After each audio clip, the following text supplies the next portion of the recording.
Bismillahirrahmanirrahim. Assalamualaikum warahmatullahi wabarakatuh. Alhamdulillahilladzi an'ama alaina bi ni'matil iman wal islam. Asyhadu an la ilaha illallah al-malikul alam wa asyhadu anna sayyidana Muhammadan abduhu wa rasuluh sayyidul anam. Allahumma salli wa sallim wa barik ala sayyidina Muhammad wa ala alihi wa ashabil kiram, amma ba'd. Bapak-bapak, ibu-ibu, hadirin wal hadirat, saimin dan saimat jemaah salat subuh yang semoga senantiasa mendapat kemuliaan dari Allah Subhanahu wa taala.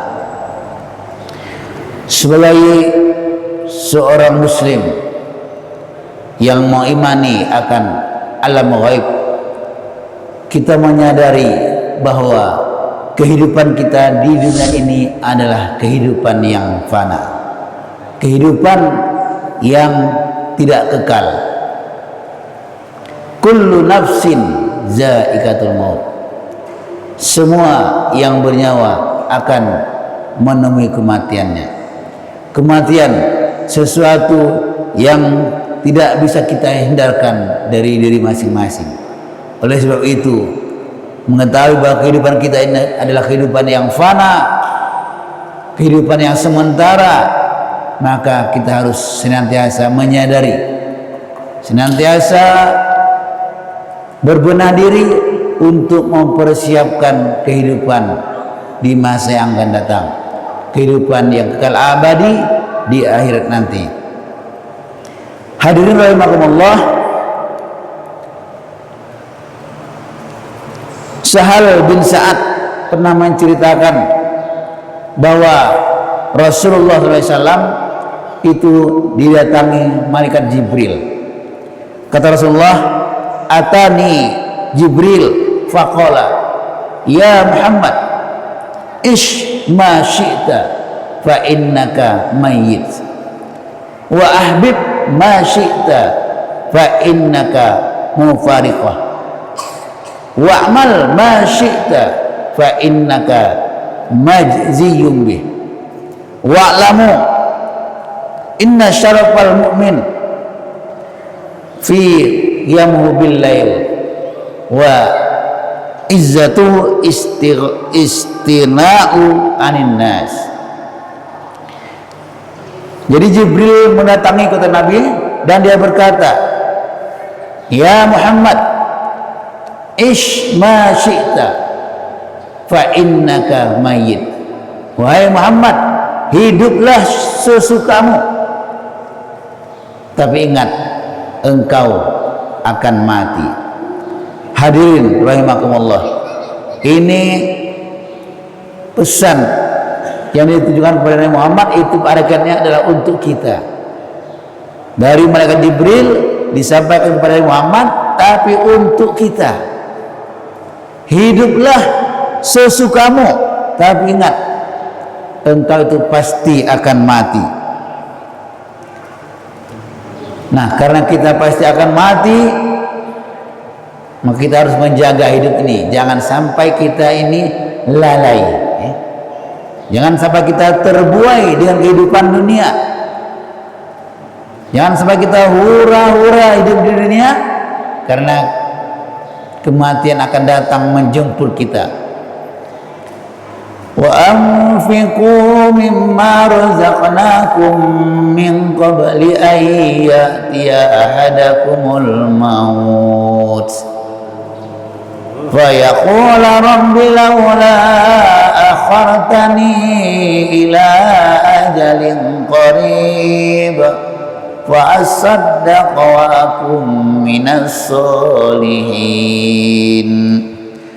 Dan infakkanlah sebagian dari rezekimu sebelum datang saat kematian kepada salah seorang di antara kamu, di mana ketika itu dia berkata, ya Allah, ya Allah, tundalah kematianku sebentar saja ya Allah, aku akan bersedekah, wa aku minas sholihin, aku akan jadi orang soleh. Tapi ini setelah sakaratul maut. wa la yu'akhirallahu nafsan idza jaa ajaluha wallahu khabirum bima ta'malun. Allah tidak akan menunda kematian seorang sesaat pun, dan Allah mengetahui apa yang kamu kerjakan. Karena itu hadirin, jadi sebelum ajal menjemput, kita jaga kehidupan kita, kita persiapkan amal kita untuk kampung akhirat. Yang kedua, kata malaikat Jibril, wa ahbib ma syi'ta fa innaka mufariqah. Cintailah apa saja yang kamu cintai, tapi ingat, kamu pasti akan berpisah dengannya. Kematian akan memisahkan kita. Karena itu kita mencintai sesuatu jangan terlalu. Kata Ali bin Abi Thalib, ahbib habibaka haunan ma asa ayyakunu baghiraka yawmam ma. Cintailah sesuatu itu sedang-sedang saja. Jadi jangan sampai 100%. Sedang-sedang saja. Habib habibaka haunan ma. Cintailah yang kamu cintai itu sedang-sedang saja. Cinta istri sedang-sedang, cinta anak sedang-sedang, cinta harta sedang-sedang. Jangan sampai 100% habis. Mengapa? Karena fa'innahu mufariqah, kita akan berpisah dengannya. Hadirin, kata Rasulullah, kalau kita meninggal, yattabi'ul maut salasah, yang mengikuti kita, mengikuti mayit itu ada 3 macam. Yang pertama adalah ahlihi, yang kedua malihi, yang ketiga amalihi. Faraja'a isnani wa abqa wahid. Yang 2 pergi, yang tetap cuma 1. Yang 2 pergi, apa itu? Ahlihi wa malihi, keluarganya yang dicintainya itu telah mengantar kubur, balik. Nggak mau dia masuk dalam kubur juga, balik. Ahlu wa malu, hartanya yang ikut juga balik, tinggal. Nah, yang tetap di dalam kubur yaitu amali, amalnya. Karena itu hadirin berbahagia, sekali lagi amal itu tetap menjadi pegangan kita yang akan menemani kita nanti di alam kubur. Ahbib habibaka haunan ma asa ayyakunu baghidaka yauman ma. Mencintai sesuatu sedang-sedang saja, karena boleh jadi suatu saat ia akan menjadi musuh kita. Yang ketiga, kata malaikat Jibril, wa'mal ma syi'ta fa innaka majziyum bih. Kerjakan apa saja, beramal apa saja, tapi ingat, setiap yang kamu kerjakan itu akan mendapat balasan. Kalau kita berbuat yang baik akan dibalas yang baik, kalau kita berbuat yang jahat akan dibalas yang jahat. فَمَنْ يَعْمَلْ مِثْقَالَ ذَرَّةٍ خَيْرًا يَرَهُ وَمَنْ يَعْمَلْ مِثْقَالَ ذَرَّةٍ شَرًّا يَرَهُ. Dalam surah Az-Zalzalah ayat 7-8, kalau beriman, kalau kita berbuat kebaikan maka akan mendapat balasannya, dan kalau kita berbuat kejahatan akan mendapat balasan juga. Dalam surah An-Nahl ayat 97 Allah berfirman, man 'amila shalihan min dzakarin aw unsa wa huwa mu'minun falanuhyiyannahu hayatan thayyibah wa lanajziyannahum ajruhum bi ahsani ma kanu ya'malun. Barang siapa yang beramal soleh baik laki-laki atau perempuan, dan dia itu orang beriman, falanuhyiyannahu hayatan thayyibah, kata Allah, maka kami akan menyediakan baginya kehidupan yang baik nanti di surga. Walanajzinahu ajrahum bi ahsani ma kanu ya'malun, dan kami akan membalas kepada dia itu balasan yang lebih baik dari apa yang dikerjakannya di dunia ini. Karena itu hadirin berbahagia, mari kita perbanyak amal kita, amal soleh kita, karena itu nanti yang akan menjadi teman kita, menjadi dalam kubur, menjadi bekal kita kehidupan di kampung akhirat.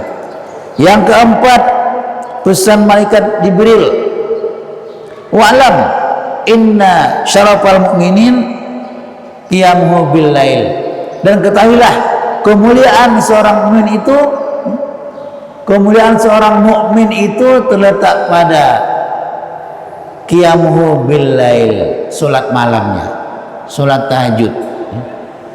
Jadi kalau kita ingin menjadi orang yang mulia, jaga salat tahajud. Wa minal laili fatahajjad bihi nafilatan lak asa an yab'asa rabbuka maqaman mahmuda. Dan dari sebagian malam adalah kamu melaksanakan salat tahajud, niscaya Allah akan mengangkatmu ke derajat yang mulia, yang terpuji. Dan yang terakhir, kata malaikat Jibril, wa izzuhu istighna'u anin nas, dan kecukupannya, kehormatannya itu terletak pada kecukupannya kepada manusia. Apa maksudnya? Bahwa kehormatan kita itu terletak apakah kita itu suka meminta atau tidak. Artinya jangan sampai jadi pengemis, ya. Pengemis itu hilang kehormatannya. Nah, kalau kita lihat di kota-kota besar itu banyak saya pengemis, ya. Malah pengemis ini menurut sebagian orang pura-pura mengemis, ya. Rupanya rumahnya itu megah, ada sindikat. Nah, ini kata Nabi, orang yang seperti nanti di akhirat itu dibangkitkan, ya. Mukanya itu tidak ada tulang, tidak ada daging, ya. Mukanya hanya tulang saja, tidak berdaging. Mengapa? Nah, itu karena kehormatan sudah hilang. Nah, dia dikit-dikit minta ke sana, minta ke sini. Nah, nauzubillahi min dzalik. Istighna'uhu anin nas, merasa cukup, ya. Kita hanya minta kepada Allah Subhanahu wa taala. Demikian hadirin, mudah-mudahan kita dapat mengamalkan, ya, 5 pesan malaikat Jibril ini dalam kehidupan kita sehari-hari, dan semoga kita mendapat kebahagiaan di dunia dan di akhirat. Amin ya rabbal alamin. Kurang lebihnya mohon maaf. Assalamualaikum warahmatullahi wabarakatuh.